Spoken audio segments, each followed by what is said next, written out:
outside of Kiss Kiss Bang Bang in West Hollywood. I'm here with Subtle Orange. Hey. I know that it's been a really big year from playing Bleached Fest to Bottom of the Hill, but is there anything in particular that stands out about tonight's show? Yeah, we love all the people local to LA. Everyone comes out to see us. It's always just so fun playing around our hometown these days. And yeah, it's always such a blast. Yeah, and on that note, it's really been a minute since we got to play in LA, so tonight was really nice to kind of see some familiar faces and also just to play at a venue that we've always loved, Kiss Kiss Bang Bang. Hop around the line and introduce one of your bandmates. Give me either a song lyric or a band or an artist that you think embodies their character. All right.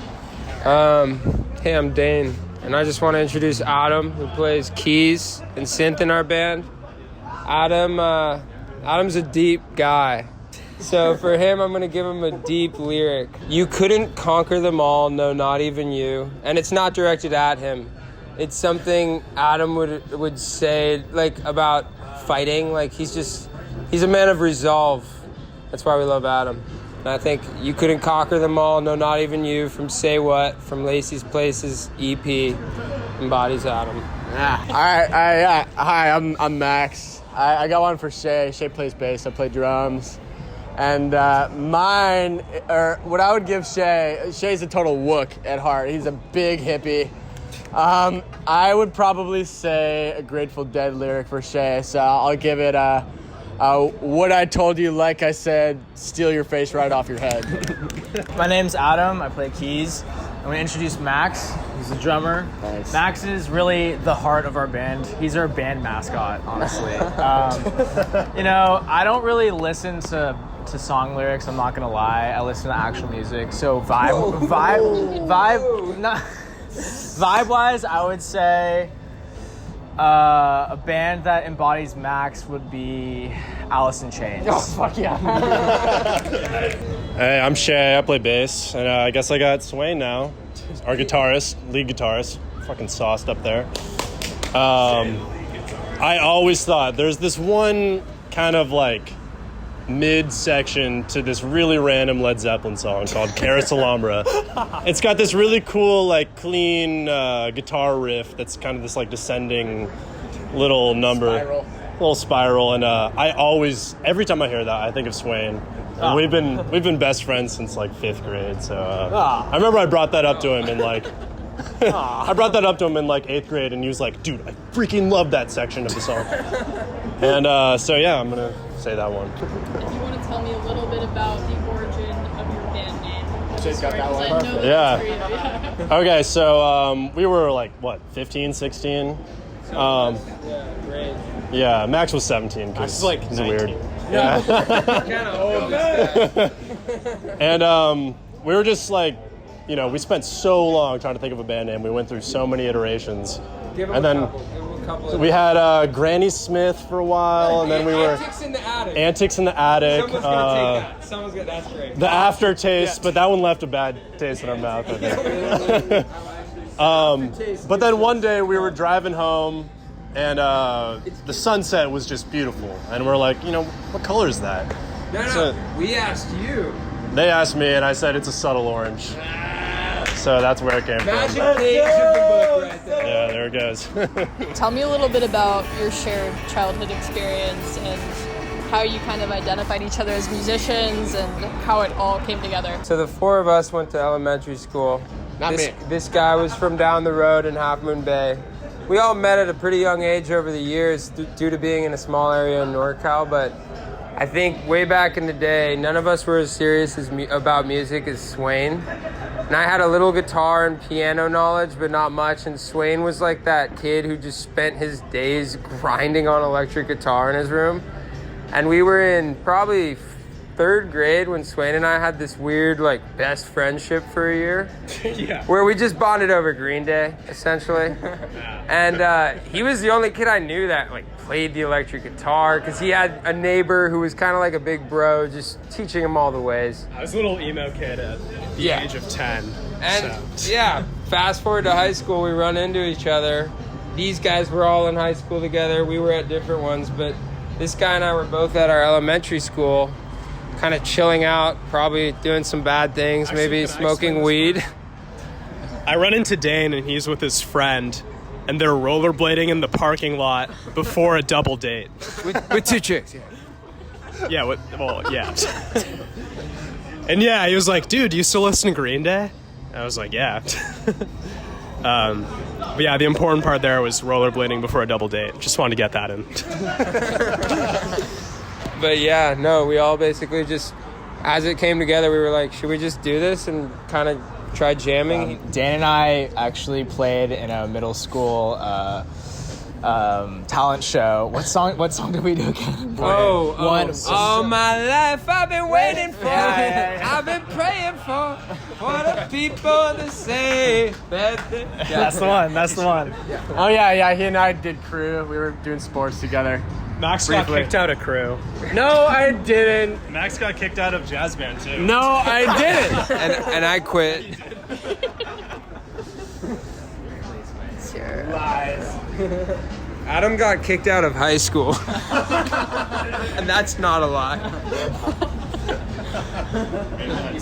Is there like a core memory for each of you? Maybe it's going to like a house show and seeing live music in like a communal setting for the first time. Maybe it's listening to a song in your house as a kid that kind of made you want to walk this road as a musician. Kyla Kagan's house. I got this one. Yeah, all right. So our first house show was at this girl's house. Her name's Kyla Kagan. She had a place in Portola Valley. Kyla. And that was our first house show. We played right in front of the pool outside, and there was just like a sick group of like local like high schoolers. We were like 17. 16. Yeah, it was like the day after graduation. Yeah, it was the day after we graduated from high school. And that was the first house show we did. It was such a blast. Although stolen gear and a few fights, but Yeah. it was good. Some guy got a hydro flask to the face. I remember some guy, like someone threw a hydro flask, and it was gnarly. We're peaceful though. Yeah, we're peaceful. It wasn't us. We had our very first recording. We went up to our friend's house up in San Francisco. And I think that was even... They're in a band called Phone Boy. Yeah, Phone Boy. Yeah, Phone Boy.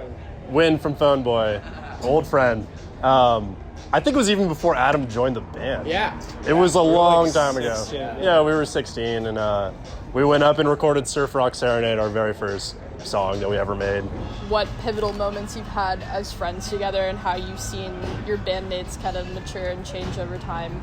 I always have had I'm thankful to have had great friends in my life through high school and then at school and college.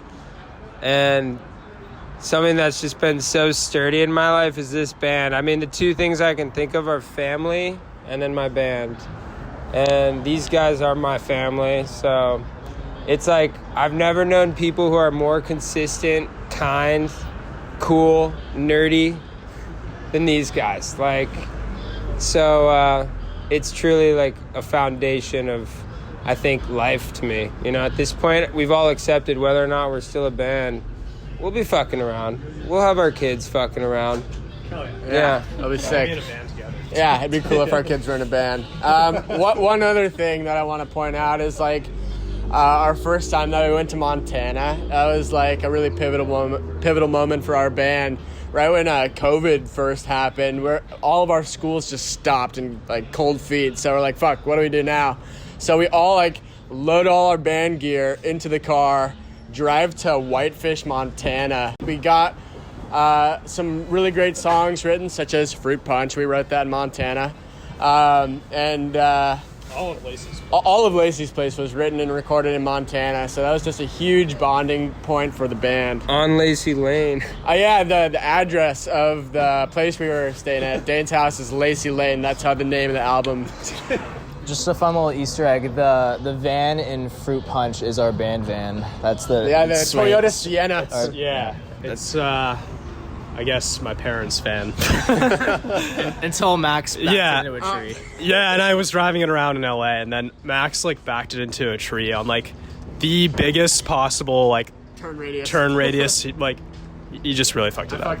Sorry. He was on some post-show adrenaline, though. Yeah. But yeah, to be fair. I have a new car because Max crashed our band van. You guys are kind of double-sided. Like, you have this very dopamine-happy outer shell, but then you also have kind of like a darker, more introspective interior. So I was wondering if you could tell me a little bit about your dark side and where that comes from.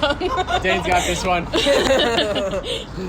Well, I think I don't want to reaffirm the notion that an artist needs to be unhappy to write good music, but shit, has good music come out of those times?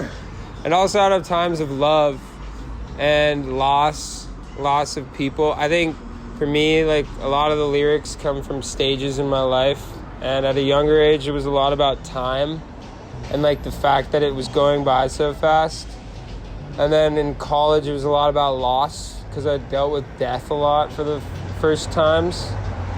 And now it's just been more about dreams and the idea of achieving them at the age you wish to, or etc. But I would say I'm in a very happy place. I maybe had little bouts of depression in the years, but overall I've been very happy. And I think darkness is still like a friend, because you got to get introspective if you really want to get through the layers. And like, through anyone's happiness, there has to be turmoil to make you appreciate it so much.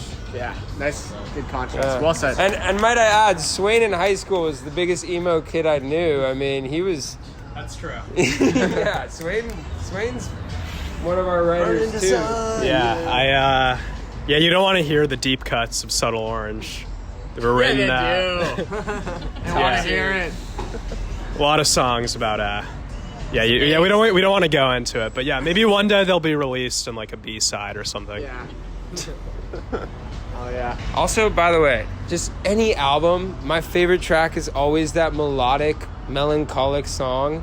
And it's not even because I'm drawn to sadness, it's because it's just a vibe to me. You know, I love slow and introspective music. That's why we played Fade I had a Into big folk era. Yeah, that's why we did Fade Into You tonight as a cover.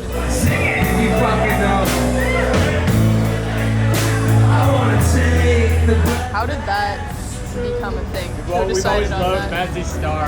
Yeah. And we were kind of like, we wanted to do a slow song, but we also wanted to cover, so we were like, let's spice it up and do a slow cover. Two birds, one stone. We Yeah. only had 30 minutes today. Has there ever been a point in the Subtle Orange journey where you guys thought about giving up and quitting? No. Beautiful. When we were booking this gig. No.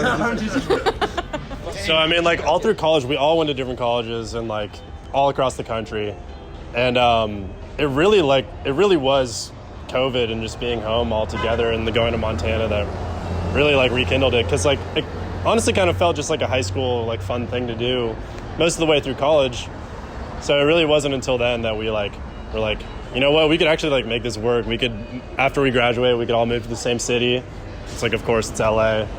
And we made it happen. We all came out here and working jobs and trying to make it work. Yeah, what do you all do? I'm a consultant. I do economic consulting. I'm an analyst of sorts. I do music post-production. I don't have a job. I worked at a tech startup, but now I'm signed to a label under my own name, Dane Schumacher. Shout out Dane Schumacher. No, it's called Young Poet Records, so I'm going to do like hopefully 13 songs over the next year. What's next for Subtle Orange? Lots of shows. Lots I got it. Independent. Yeah, all right. We got a lot of fun plans on the horizon. Hopefully more festivals. That's kind of our favorite shit. After Yeah. Bleached, we had a Tell me lot a little of bit fun. about Bleach and how that felt for all of you. So, 2 words: imposter syndrome. But we were honored to even be asked to play, and to play with such cool talent like Leon Bridges and Remy Wolf was just astounding. Joji. Yeah, he's like on my mood board. Yeah, Surf Surf. Yeah, we're gonna miss every great band, but at the end of the day, I mean, it just felt cool to be at such a great production. I think people forget how much goes into creating a production, and that's On the that sound scale, engineers, that's the monitor mixers, that's the visual people, And when that kind of production happens, they really go all out. When you go to a lot of these venues, it's variable, and the investment varies per person. At these places, it's a representation of their company, so they go all in, and it's professional. It just really made us feel the part, I think, right? Is there any piece of advice or message that you would want to relate to your listeners out there? Yeah, I got you. If you're interested in music or like picking up an instrument, it's never too late to pick up an instrument. I hear so many people be like, I'm too old to pick up XYZ instrument. That's not true. You can do it at any point. Have fun with it. Anyone? Also, don't be afraid to write and express yourself. It starts out feeling cliche and stupid, and it ends up being possibly a hit or possibly something that means something to just one person. And if you can make that kind of impact, it's symbiotic. Well, this has been Left My Heart in the Pit with Subtle Orange. Thanks, Thank you guys Grace. for being here. Yeah. Thanks for having us.